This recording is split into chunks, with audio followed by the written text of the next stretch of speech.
రక్తాన్ని చెమటగా మార్చి దేశ ప్రజలకి బుక్కడు బోబెట్టేటువంటి ప్రజలకి తన శక్తినంతా దారపోసిన జాతి, సంపద సృష్టించి అన్నిటికీ దూరమైన జాతి,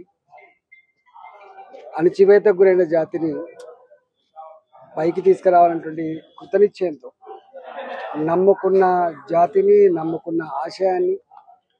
గమ్యాన్ని ముద్దాడేంత వరకు ఎన్ని నిర్బంధాలను లెక్క చేయకుండా ఇవాళ ఆశయాన్ని ముద్దాడి ఆ క్రమంలోనే భారత ప్రధానమంత్రి యొక్క తన మన్నన పొంది ఇవాళ భారతదేశంలో అత్యున్నతమైన పురస్కారమైనటువంటి ఆ పురస్కారాన్ని అందుకొని ఇవాళ మళ్ళీ జాతి గౌరవం నిలబెట్టి, జాతి ఐక్యత నిలబెట్టి, జాతి కృషి చేస్తున్నటువంటి మందకృష్ణ మాదిగకి భారత ప్రభుత్వం అవార్డు ఇవ్వడం అనేది చాలా సంతోషదాయకం. నాకు తెలిసి ఇంత సుదీర్ఘ కాలం పాటు నెల్సన్ మండేలా లాంటి మహనీయులు ఆనాడు ఆ దేశంలో ఆ జాతి కోసం ఎట్లయితే కొట్లాడినో,